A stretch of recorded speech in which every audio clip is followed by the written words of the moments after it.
Hello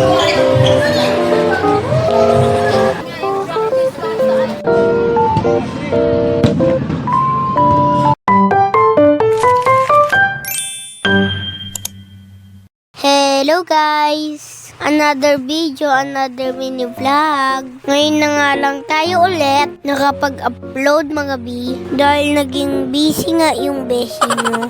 Siyempre, study first. Ika nga. Nung nakaraang Sabado nga mga bi, ay nagpunta nga kami ng SM Purview.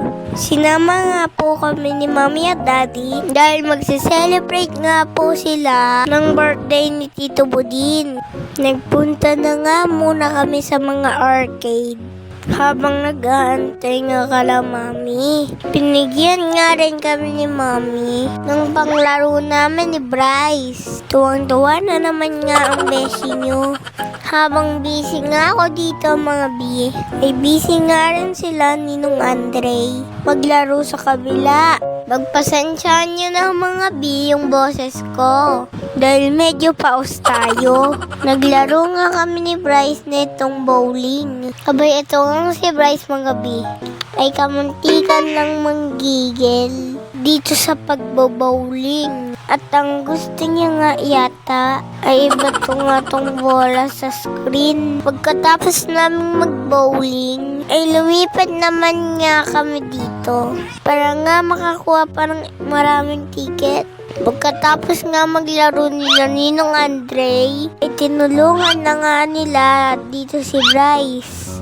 Yan Bryce, mag-basketball ka na nga lang para kahit manggigil ka dyan, sa pagbato ay okay lang. Nakakuha pala si Mama mga bi netong chocomalos sa may claw machine. At kay Tito Budin naman, yung coated polvoron. Pagkadating nga nila Mami at Daddy, naglaro nga si Papa at Daddy dito. At ihihin nga nila Papa ang inner child nila.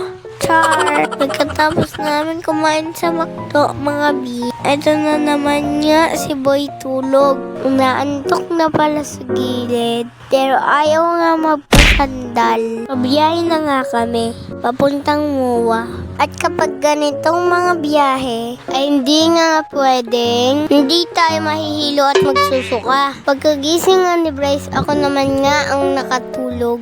Siyempre, pagka nga bumabiyahe, ay hindi nga rin nawawala ang sound trip nila Daddy. Kaya naman etong si Bryce, kumakanta pero hindi naman alam yung lyrics. Pagkadating nga namin dito sa seaside, ay naghanap na nga ng parkingan si Daddy. Dahil nga biglaan, at ang alam nga lang namin ay hanggang Purview nga lang kami mga bi. Kaya hindi na nga kami nag-ayos at nagsapatos. Tatawid na nga lang mga bi. Abay, meron pa nga akong 2 bodyguard. Char! Dahil wala nga tayong kuya, ay bawi na nga lang sa mga tito. Sobrang lamig naman talaga ng hangin. Kakatingin nga ni Bryce sa camera, abay matitisod pa. Eto nga si Ninong Andre. Ang laki na nga at binata na. Salamat sa pag-treat, Boss Alden. Tito Budin. Isa na naman ngang lugar ang napuntahan natin mga bi. Siyempre, thank you kala Mami at Daddy sa palaging pagsama sa amin sa mga ganitong galaan. Field trip yarn. Pagkadating nga namin dito mga bi, ay tamang sight viewing. Nga lang tayo sa sunset kahit hindi nga tayo gano'ng umabot. Kapag nga napupunta dito si Papa mga bi, ay naaalala niya nga si Mamay. Dito nga kasi sila nagpunta noon. Nung nalaman ni Mamay na may sakit nga siya, dito nga si Mamay umiyak mga bi.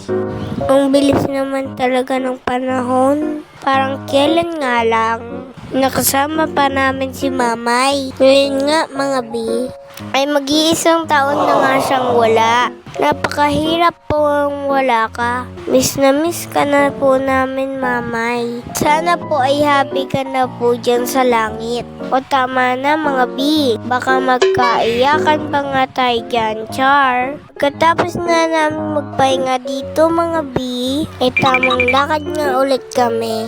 Mag-iikot-ikot na nga muna kami dito mga B. Tignan nyo nga si Tita Isyang. Abay, akala mo nga, ay napagod sa paglalakad. Mabuti na nga lang talaga. At naka-stroller nga si Tita Isyang. Abay, may napagligyan nga kaming mga gamit. Dito nga mga B, ay bumili nga si Mami netong mga waffle. Bumili na rin si Mama netong juice dahil nagpabili nga si Bryce. Pagkatapos nga namin mag-ikot-ikot dito, ay pupunta naman nga kami kung saan nga maglalaro sila Tito Budin. Medyo inaantok na nga si Bryce ng mga oras na yan. Pagka nakakakita nga akong mga B ng mga Christmas light, ay talaga namang nafe-feel ko na nga ang Christmas. Pagkadating nga namin dito sa game park, ay nilaro na nga muna namin si Tita Isyang. Abay, ang cute-cute niya nga kasi pagka nagagalit. Para nga siyang si Aling maliit, char. Dahil maglalaro nga sila mamaya ng basketball, ay nagpa-reserve na nga sila. May ilang oras pa nga ang hihintay nila bago nga sila makapaglaro. Kaya naman ay lumabas na muna kami para nga makapaglaro dito sa playground. Pagka-slide nga namin ni Bryce, ay sakto naman natamaan siya sa likod ng bata. Kaya naman ang sabi nga ni Mama, ay mamaya na nga lang kami maglaro ulit kapag hindi na ganang marami. Kaya naman dito na lang kami sa gilid pumuesto at nagtakbuhan na lang. Maya-maya nga mga B, ay biglang nagkaroon ng fireworks display. Saktong-sakto naman talaga ang pagkakapwesto namin dito sa gilid. Sayang nga lang at wala nga si Papa at Bryce ng mga oras na yan. Dahil pumasok nga sila sa loob para nga i-check yung oras kung makakapaglaro na nga sila ng basketball. Pagkatapos nga namin manood ng fireworks, ay bigla naman ang pagdating nila Bryce. Dahil nagutom na nga ang mga person, ay kinain na nga namin dito yung tinake out namin kanina sa McDo. Maya-maya nga ay pumasok na nga kami sa loob. Dahil maglalaro na nga sila Ninong Andre at sila Daddy ng basketball. Habang kami nga ay tamang higalang at tamang cellphone lang dito nga sa may bolang upuan. Dahil bihira lang tayo makapag-gadget, ay sinulit ko na nga mga B-char. Dahil kumain nga kami kanina, ay naubusan nga namin ng tubig. Ito nga ang mga naglalaro ng basketball. Sorry na po agad. Grabe nga ang hingal at pawis ni Papa dyan, pero tuloy pa rin sa paglalaro. Abay, wala pa nga silang dalang ekstrang damit. Dahil hindi naman dapat sila magpa-basketball mga B. At maglalaro nga sana ng bowling sila Tito Budin at Ninong Andre. Dahil may ilang minutes pa nga, ay kami naman nila Mama at Mami yung naglaro netong ang basketball. Dahil hindi nga tayo makaagaw ng bola, abay puro takbo na lang ang ginawa ko. Kung kailan naman nga nakashoot si Mami ng 2 beses, ay tsaka naman talaga humarang. Ito nga si Tita Isyang. Pagka nga kasi may camera mga B, ay talaga namang nagpapakyut siya. Inaantay na nga lang namin yung oras na matapos. Na sobrang likot nga ni Tita Isyang dyan, ibinuhat na nga ni Mami at baka nga matamaan ng bola. At ito naman nga si Mama ay 1 beses pa lang daw nakakashoot at ayaw pa yatang magpaawat. Maya-maya nga ay kinuha nga ni Tita Isyang yung cellphone ni Mama.